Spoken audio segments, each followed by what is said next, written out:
ایک ایسا معاملہ ہے کہ جس کے دو پہلو ہیں. ایک پہلو اس کا اچھائی کے اعتبار سے بہت اہم ہے، تو دوسرا پہلو اس کے برے ہونے کے اعتبار سے بڑا ہی سنگین ہے، یعنی اس کی سنگینی کے اعتبار سے بڑا ہی اہم ہے. ہم میں سے اکثر جو اس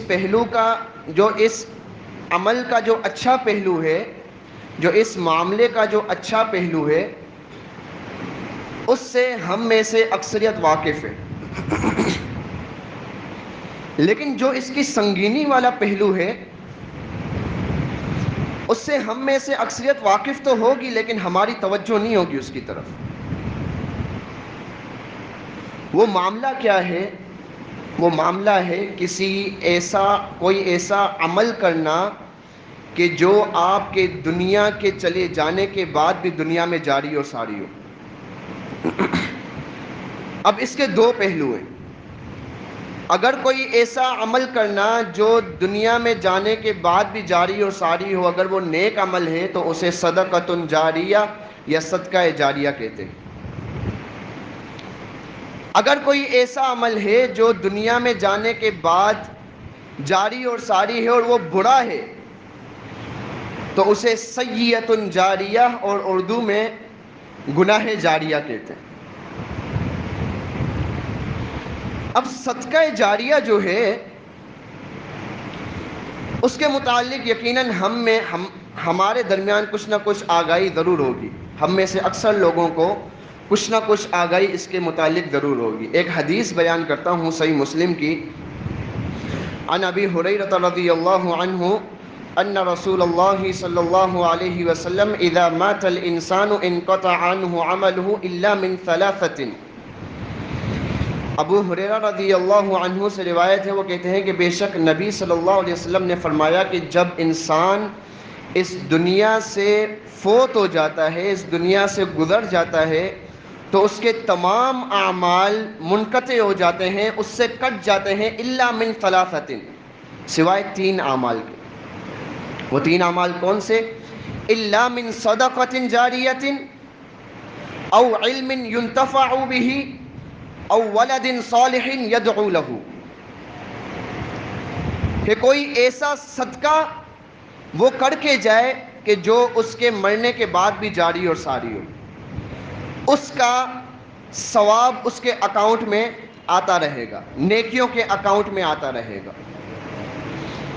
یا کوئی ایسا علم چھوڑ کر جائے کہ جس سے لوگ اس کے جانے کے بعد بھی فائدہ اٹھاتے رہیں، تو اس کا ثواب بھی اس کے مرنے کے بعد اس کے نیکیوں کے اکاؤنٹ میں آتا رہے گا. یا کوئی ایسی اولاد چھوڑ کے جائے جو نیک ہو کہ جو اس کے دنیا سے چلے جانے کے بعد بھی یدعو لہ، وہ اس کے لیے دعا کرتی رہے، تو اس کی نیکیوں کے اکاؤنٹ میں نیکیاں آتی رہیں گی. اس حدیث میں صدقہ جاریہ کا جو ذکر ہے اس کے متعلق علامہ نووی رحمہ اللہ کہتے ہیں کہ صدقہ جاریہ سے مراد وقف بھی ہو سکتا ہے. وقف کیا ہے؟ کہ آپ کوئی چیز خرید کر کسی مسجد کے لیے، کسی مدرسے کے لیے یا لوگوں کے فائدے کے لیے آپ وقف کر دیں. اب جب تک اس سے فائدہ اٹھایا جاتا رہے گا، اس کو پڑھتا جاتا رہے گا، آپ کے اکاؤنٹ میں نیکیاں آتی رہیں گی. تو وقف کی ایک صورت بھی بن سکتی ہے. لیکن صدقہ جاریہ کون کون سے اعمال ہیں؟ اگر اس کی لسٹ کو بیان کرنے جائیں، صدقہ جاریہ کا میں اس لیے ذکر کر رہا ہوں کہ جب یہ سمجھ جائیں گے تو اس کا دوسرا پہلو سمجھنا ہمارے لیے آسان ہوگا.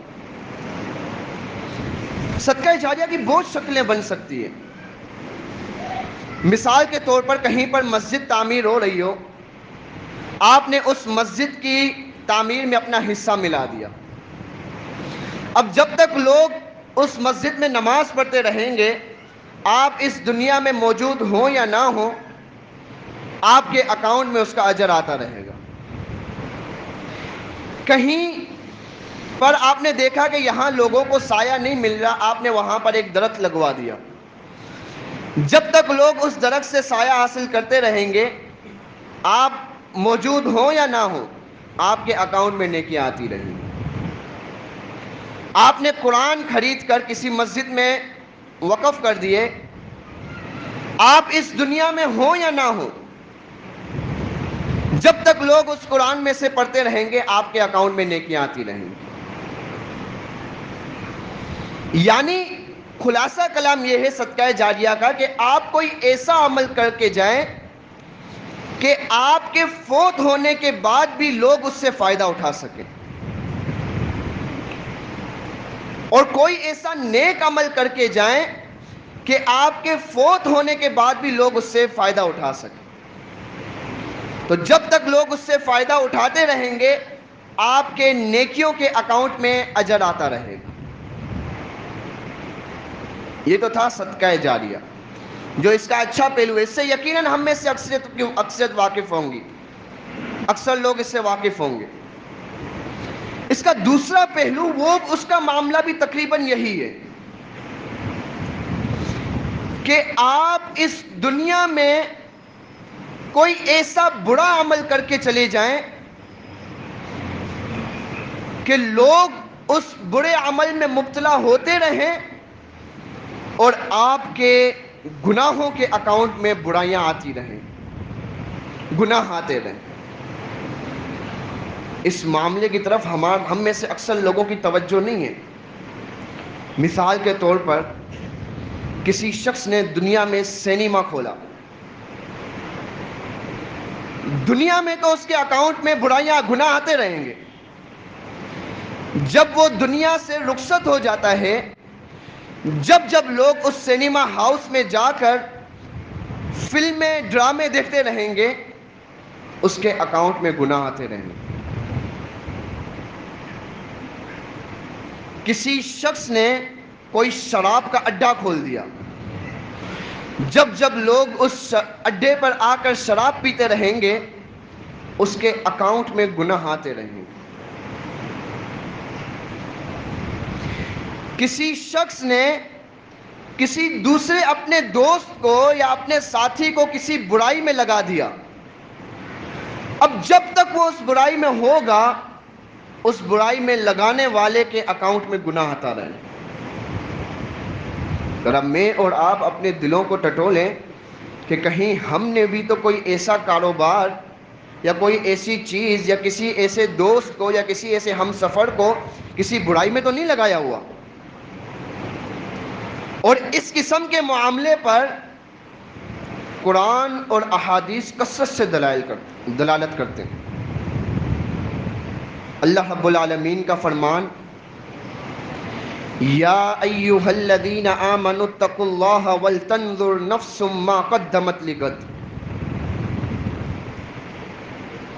اے ایمان والوں، اللہ سے ڈرو اور چاہیے کہ ہر نفس دیکھے کہ اس نے آگے کے لیے کیا بھیجا ہے۔ واتقوا اللہ، اور اللہ سے ڈرو، ان اللہ خبیر بما تعملون، بے شک اللہ تعالی باخبر ہے ان چیزوں سے جو تم عمل کرتے ہو۔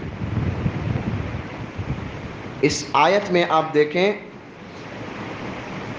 اللہ رب العالمین نے شروع میں اتقوا اللہ کہا، یہ جمع کا صیغہ ہے۔ اس کے بعد دوبارہ وَلْتَنْظُرْ نَفْسٌ کیوں کہا؟ حالانکہ یہاں یہ بھی کہہ سکتے تھے اللہ تعالیٰ وَانْظُرُوا مَا قَدَّمَتْ لِغَدْ، اس پر بھی عطف ہو سکتا تھا، لیکن یہاں اللہ نے فرمایا وَلْتَنْظُرْ نَفْسٌ مَا قَدَّمَتْ لِغَدْ۔ یہ نفسن جو ہے یہ یہاں پر نکرہ آیا ہے، اس کو آپ اس طرح سے سمجھیں، اہل علم بھی یہاں موجود ہیں، کہ یہ نکرہ جب نفی کے سیاق میں آتا ہے تو یہ عام معنی کا فائدہ دیتا ہے۔ اسی طرح جب یہ امر کے یا دعا کے سیاق میں آتا ہے تب بھی یہ عام معنی کے فائدے دیتا ہے۔ یعنی یہاں پر ترجمہ یہ ہوگا کہ وَلْتَنْظُرْ نَفْسٌ، وَلْتَنْظُرْ كُلُّ نَفْسٍ، کہ چاہیے کہ ہر نفس دیکھے، ہر نفس اپنا جائزہ لے، ما قدمت لغد، کہ اس نے غد کے لیے کیا بھیجا ہے۔ یہ غد آخرت کو کہا گیا ہے، آج دنیا کو کہا جاتا ہے اور غد کل یعنی آخرت کو کہا جاتا ہے. آخرت حالانکہ دور ہے، اس کو غدن کیوں کہا گیا، کل کیوں کہا گیا ہے؟ کیوں؟ اس معاملے کی سنگینی ایسی ہے اور ایسا معاملہ ہے کہ کسی کو نہیں پتا کہ کب آئے گی. کوئی اللہ نے اس کا وقت مقررہ متعین نہیں کیا کہ وہ آخرت کب آئے گی، کل آ جائے، پرسوں آ جائے، کسی اور دن، ابھی آ جائے. ہم میں سے کسی کو اس کا علم نہیں. اس وجہ سے آخرت کو غدن کہا جاتا ہے، کل. پھر آگے دیکھیں واتقوا اللہ، پھر کہا کہ اے ایمان والوں اللہ سے ڈرو، اور چاہیے کہ تم میں سے ہر ایک نفس دیکھے کہ اس نے کل کے لیے کیا بھیجا ہے. واتقوا اللہ، اور اللہ سے ڈرو. کیوں؟ کہ تم میں سے کوئی دیکھے کہ اس نے کل کے لیے کیا بھیجا ہے. اس کی وجہ بیان ہو رہی ہے آخر میں. کیوں؟ ان اللہ خبیر بما تعملون، کہ اللہ تعالی جو کچھ تم اعمال کرتے ہو ان سے باخبر ہے. اللہ تعالیٰ کو تمام اعمال کی خبر ہے. تو لہٰذا اللہ سے ڈرتے رہنے کا معاملہ پہلے آ گیا، درمیان میں فاصلہ آ گیا. تو اللہ رب العالمین نے دوبارہ اتقوا اللہ کہہ کر کہا کہ اے مومنو ڈرتے رہو اور جان لو کہ اللہ رب العالمین تمہارے تمام معاملات سے باخبر. آج ہم میں سے اکثریت کی یہ عادت ہے کہ ہم دوسروں پر انگلی اٹھاتے ہیں، دوسروں کے عیوب پر انگلی اٹھاتے ہیں. ہم میں سے کوئی یہ نہیں دیکھتا کہ جب ہم دوسرے پر انگلی اٹھا رہے ہوتے ہیں تو 3 انگلیاں ہماری طرف بھی آ رہی ہیں. یہ آیت ہمیں اسی بات کا درس دے رہی ہے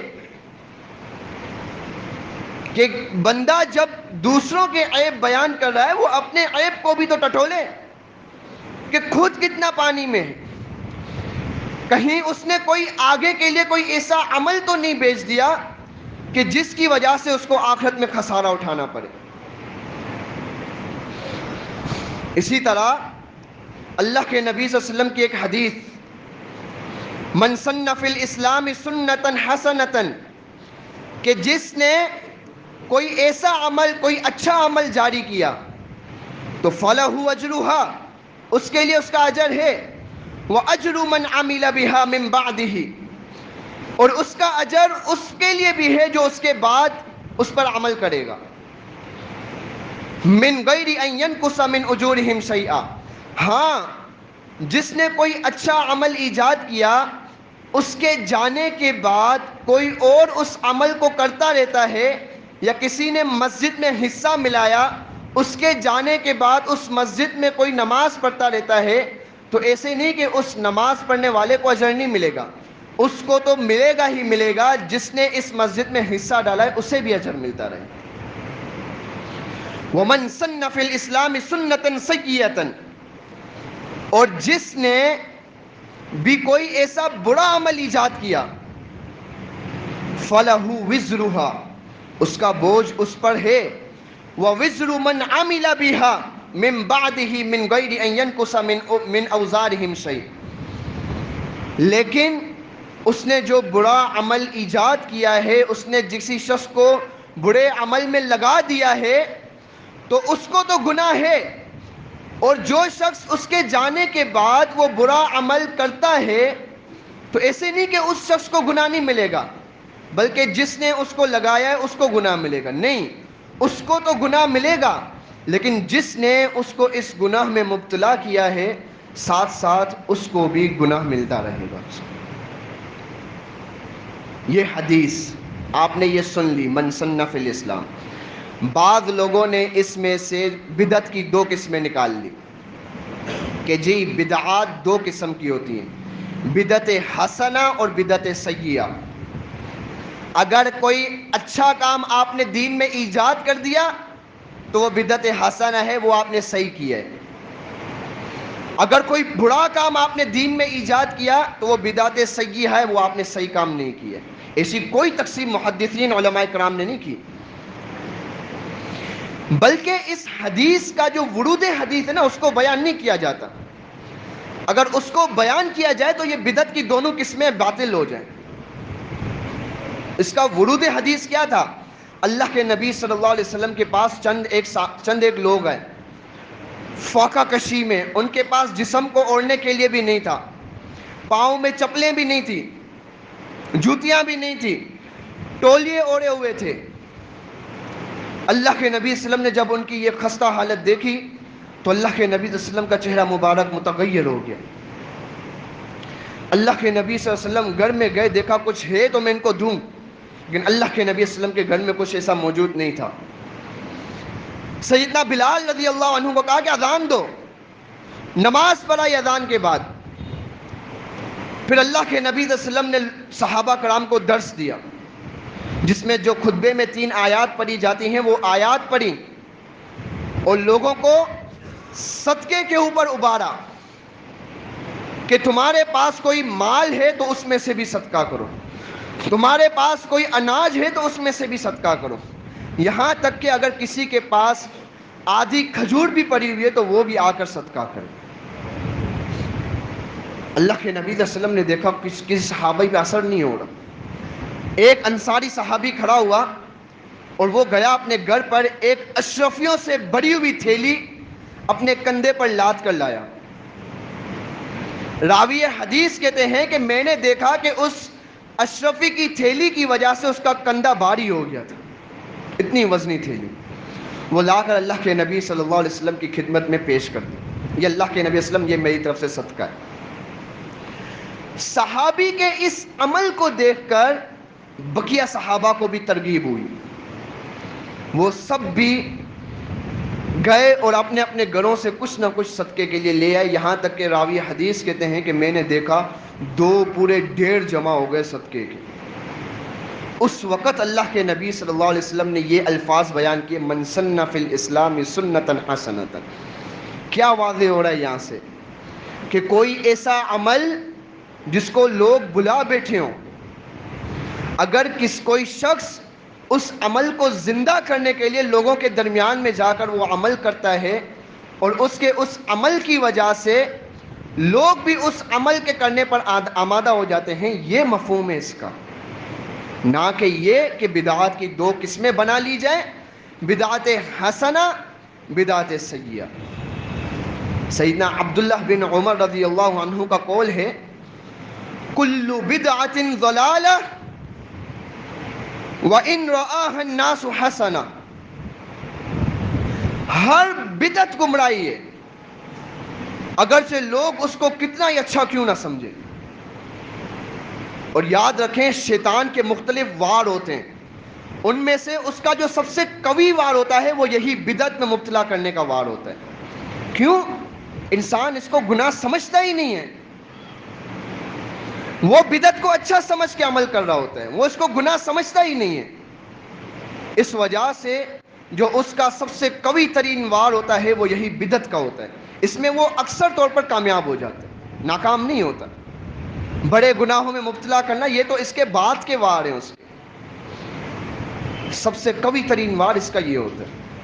تو بدعات کی ایسی کوئی تقسیم جو اس احادیث سے کچھ لوگوں نے نکالی، ایسی کوئی تقسیم محدثین کے ہاں نہیں ہے، بلکہ کل بدعت ضلالہ وکل ضلالۃ فی النار. ہر بدعت گمراہی ہے اور ہر گمراہی کا ٹھکانہ جہنم. اور بھی احادیث ہے، اللہ کے نبی صلی اللہ علیہ وسلم کی ایک حدیث ہے، من دل علی خیر فلہ اجر مثل فاعلہ، کہ جس نے کسی نیکی کی طرف رہنمائی کی تو اس کو اسی کی مثل اجر ملے گا جسے وہ کرتا ہے. یعنی جو شخص وہ کر رہا ہے عمل، اس کو جتنا اجر ملے گا اس کی طرف رہنمائی کرنے والے کو بھی اسی کی مثل اجر ملے گا. آپ دیکھیں آج ہمارے ہاں ان برائی کا سبب بننے کا جو ایک سب سے قوی ترین سبب ہے وہ سوشل میڈیا بھی ہے. نوجوانوں کا اہم وتیرہ بن چکا ہے، وتیرہ. بہت کم نوجوان ایسے ہوں گے جو اس سوشل میڈیا پر برائی پھیلانے کا سبب نہیں بنتے ہوں گے، بہت کم نوجوان ایسے ہوں گے۔ آپ دیکھیں، اگر آپ نے اپنے فیس بک اکاؤنٹ، ٹویٹر اکاؤنٹ یا انسٹاگرام اکاؤنٹ پر کوئی ایسی چیز شیئر کر لی کہ آپ نے اس کے ذریعے لوگوں میں برائی پھیلا دی، اب جب تک آپ اس کو وہاں سے ڈیلیٹ نہیں کریں گے، آپ کے علاوہ کوئی اس کو ڈیلیٹ نہیں کر سکتا، اور جب تک لوگ اس برائی کی وجہ سے برائی میں مبتلا ہوتے رہیں گے، آپ کے اکاؤنٹ میں بھی برائیاں آتی رہیں گی۔ یہ سوشل میڈیا آج کل کے نوجوانوں کو دیکھنا چاہیے۔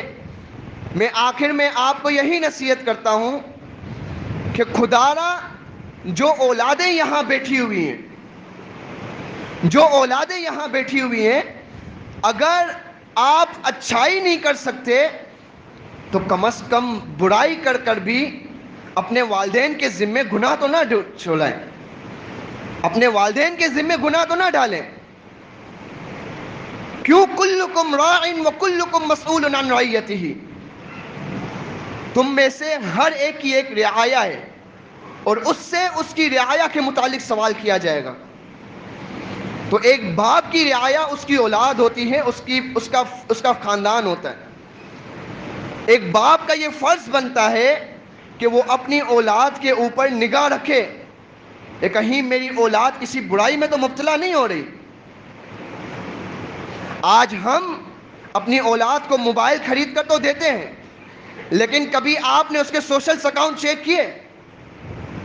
اتنا بھروسہ اپنی اولاد پر۔ آپ جب چیک کریں گے، آپ کا خوف ہوگا تو وہ یقیناً سب سے پہلے تو اسے اللہ کا خوف ہونا چاہیے۔ اگر اللہ کا خوف نہیں ہے، آپ کا یہ فرض بنتا ہے اپنی اولاد کے سوشل اکاؤنٹ چیک کریں۔ یہ جاسوسی کے زمرے میں نہیں آئے گا۔ کل کو جب آپ دنیا سے رخصت ہو جائیں گے اور آپ نے یہ عمل نہ کیا ہوگا، اپنی اولاد کی تربیت کے اس پہلو پر نظر نہ ڈالی ہوگی، تو کل کو پھر یہ اولاد جس برائی میں مبتلا ہوتی رہے گی، اس کا وزر، اس کا بوجھ بھی آپ کے اکاؤنٹ میں آتا رہے گا۔ اور اولادوں سے یہی التجا ہے کہ خدارا جب آپ کے والدین نے آپ پر اتنا بھروسہ کیا ہے تو ان کے بھروسے کو توڑیں مت، کسی ایسی برائی میں مبتلا نہ ہو کہ جس کی وجہ سے ان کے فوت ہونے کے بعد آپ کی برائی کا بھی اجر ان کے اکاؤنٹ میں جاتا رہے۔ آخر میں اسی بات پر میں اپنی بات کو ختم کرتا ہوں۔ اللہ رب العالمین ہمیں اس معاملے کے ان دونوں پہلو کو سمجھنے اور اس پر عمل کرنے کی توفیق عطا فرمائے۔ وآخر دعوانا ان الحمد للہ رب العالمین۔